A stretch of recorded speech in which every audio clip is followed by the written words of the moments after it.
Hari Minggu kemarin itu saya telepon dari Bali, kalau ada tugas ke Bali di pasar, yang ngasih tugas Balai Besar.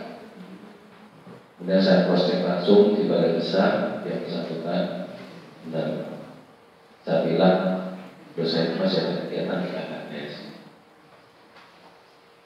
Jawabannya perlu aku ulang jadwalnya karena menteri yang mau nggak mau terpaksa sudah. Dia acaranya mulai Jumat, Sabtu sampai Senin. Otomatis Kamisnya cancel juga sebelum Jumat. Karena saya harus persiapan, saya surat dokter, cek mobil dan sebagainya untuk persiapkan ke Bali. Sehingga alhamdulillah selesai adalah sesuai dengan rencana sampai Senin. Besoknya berangkat lagi di KKS sampai malam. Jadi yang saya tunda itu sudah 12 pelanggan, termasuk di sini. Kemarin 2 berjalan 2, kemudian ini 2 lagi, insya Allah.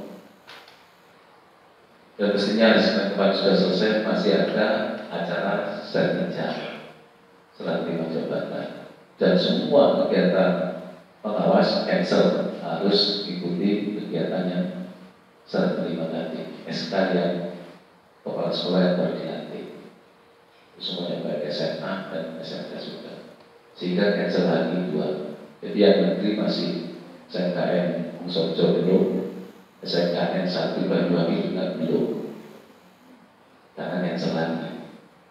Rencana besok di Musojo. Dan yang SMKN 1 Banyuwangi karena cancel juga tidak bisa, hanya informasi nanti.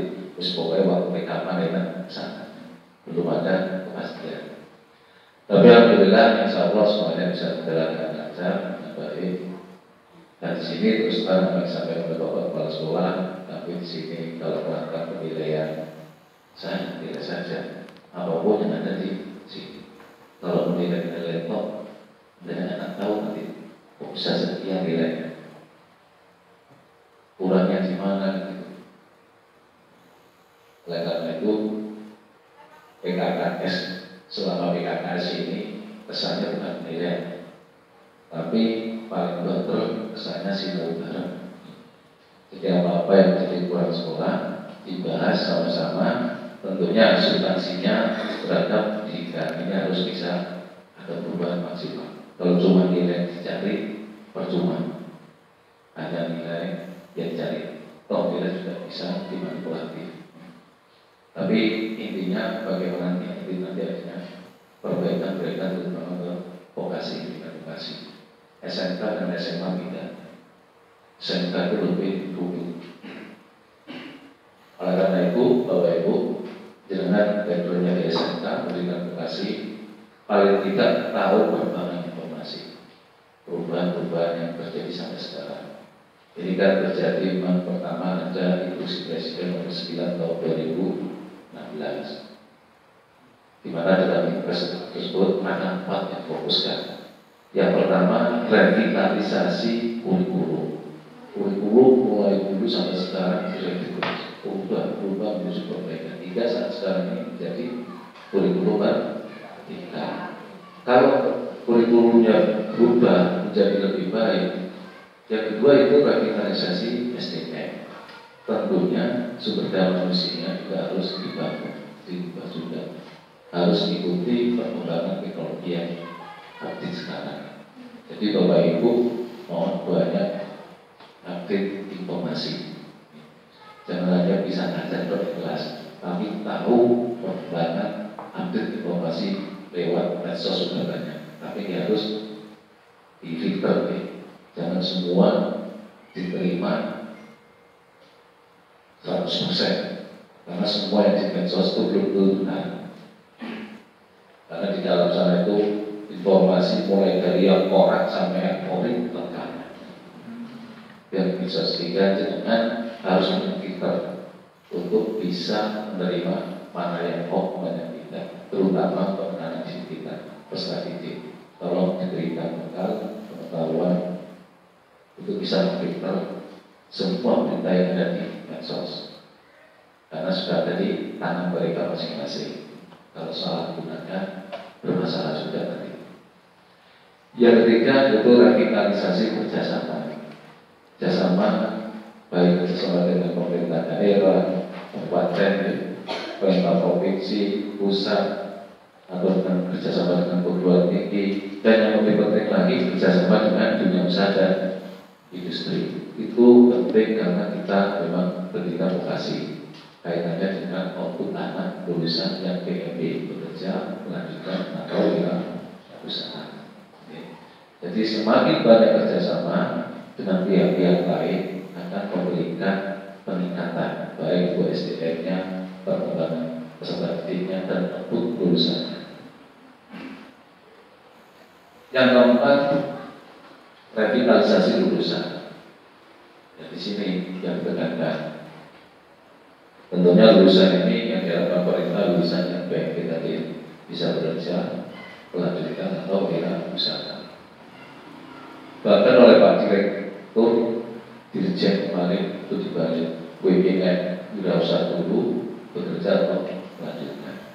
Karena apa?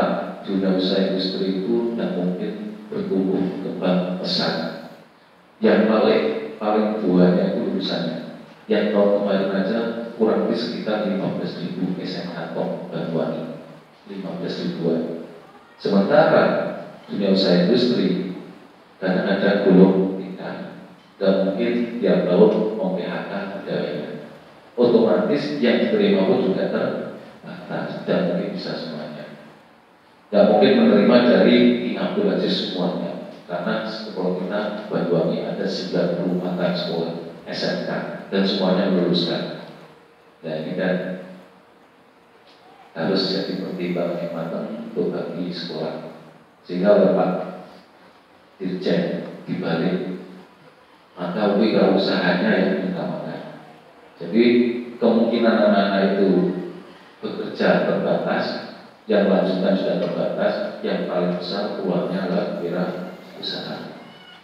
Jenengan bekali ilmu dan keterampilan untuk bisa wirausaha. Jadi kurikulum ini outputnya yang tiga. Bagaimana Anda bisa berusaha, bekerja atau melanjutkan. Untuk mengarah ke sana, keluarga kurikulum baru namanya kurikulum tinggal. Itu kan amat saja, akan untuk mencapai ke sana semua. Dan jangan bingung dengan kurikulumnya, wis intinya gimana caranya anak diajari bisa bekerja, bisa melanjut, dan yang paling besar bisa wirausaha. Oke, ini perkembangan kurikulum. Kemudian Bapak Ibu, Impres nomor 9 2016 itu ditindaklanjuti dengan SMK revitalisasi tahun 18-19. Itu yang dijadikan bantuan fisik masih itu. Kemudian tahun 2020 berubah ke SMK JOE, Center of Excellence, atau SMK Pusat Keunggulan.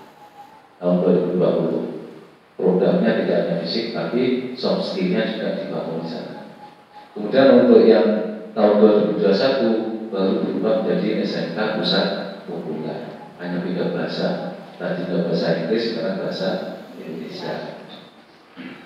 Yang beda, yang kemarin belum ada kurikulum, tapi di SMKPK sudah keluar kurikulum yang sekarang disebut kurikulum merdeka. Dan yang waktu melaksanakan tahun itu ya hanya 2.500 sekolah penggerak plus 901 SMKPK. Kemudian tahun 2022 tanggal 11 Februari Bapaknya Ibu itu dilaunching oleh Pak Menteri, diinformasikan bahwa kurikulum tersebut tidak hanya 2.500 sekolah penggerak yang diterapkan dan 901 SMKPK bisa diberikan peluang kepada sekolah lain yang ingin mengikuti kurikulum atau menggunakan kurikulum tersebut yang sekarang disebut kurikulum merdeka. Oke, itu perkembangannya. Dan kurikulum yang ditetapkan tahun 2022 mestinya ketiga oleh tahun 2022. Kurikulum tingkat satuan pendidikan tahun 2013 kan 13 seutuhnya. Yang kedua kan 13 darurat. Yang ketiga kurikulum merdeka. Sekolah bisa memilih salah satu kurikulum yang sudah ditetapkan sesuai dengan Mendikbudristek nomor 56 garingan tahun 2022 yang dirubah jadi nomor 262 sekarang. Dan itu opsi pilihan. Banyuwangi nggak mungkin pilih darurat karena kondisinya sudah normal, sehingga ada dua pilihan, K13 utuh dan kurikulum merdeka. Masih mengikuti K13 ya? Belum merdeka ya? Tapi tolong nanti tetap ikuti perkembangan kurikulum merdeka supaya keteteran. Sehingga Bapak Ibu dengan opsi itu untuk sekolah masing-masing terserah mau pilih mana. Cuma saya sarankan, dan itu juga dari provinsi yang saya tanyakan itu memang opsi. Tapi provinsi itu bahasanya itu opsi tadi tergantung supaya ikut. Bahasanya kayak gitu. Jangan bisa tantikan sendiri. Karena tahun 2024 akan terjadi penetapan penentuan kurikulum nasionalnya. Apakah kurikulum ini jadi kurikulum nasional atau yang terima juga ganti kurikulum, ya kita tidak tahu. Umumnya gitu ya. Tapi kalau sekarang ini ya sebenarnya animo dari pendidikan, masyarakat pendidikan itu cukup besar sekali untuk merespon kurikulum pendidikan. Dan perkembangannya yang tahun bulan Juni di tahun pertama itu 2001 hanya 3.400 yang menerapkan. Kemudian di bulan Juli itu yang daftar di tahun 2022 sudah 146.000, ditambah yang aslinya 3.000, kurang lebih 150.000. Sekarang sudah pindah. Artinya kemungkinan besar bahwa kurikulum ini lanjut menjadi kurikulum nasional. Tapi nanti kita lihat kebijakan tahun 2024 ini. Oleh karena itu Bapak Ibu, jangan harus siap, senang gak senang, suka gak suka, ya harus ikuti. Kalau sudah dilakukan, makanya saya minta tolong jangan kurikulum merdeka, jangan alergi, coba cari informasi, belajar dulu, baca-baca dulu. Kemarin sudah ada yang kita workshop, Bu Rizky sama teman-temannya di Sikiran kemarin sudah ikut ya, sampai buat modul ajar. Materinya bagaimana menentukan capaian pembelajaran, analisisnya, membuat ATP, itu kan langkah-langkahnya. Minimal jantungnya pembelajaran, tahu bagaimana cara buatnya. Kalau K13 bagaimana cara buat RPP. Oleh karena itu Bapak Ibu, perkembangan semakin besar. Jadi mohon untuk update informasi. Kemudian Bapak Ibu, berhubung kita sekolah vokasi, saya mohon karena sudah banyak istilah yang berganti. Yang dulunya PMP sekarang ikut PIB, PPN, PV, masih ingat ya? Coba kan? Jangan-jangan tidak tahu apa PIB, PPN, PV itu apa? Nah itu kalau orang kasih tidak tahu, jadi lucu nanti ya. Yang penting-penting harus tahu dulu, karena perubahan-perubahan. Jadi dengan perubahan-perubahan itu jangan coba harus tahu dulu banyak istilah yang terbaru di pendidikan vokasi.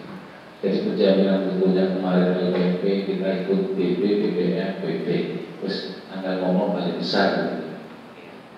Jadi paling besar pengembangan penjaminan mutu pendidikan vokasi. Itu yang belakangnya BUE, BMT, IKT.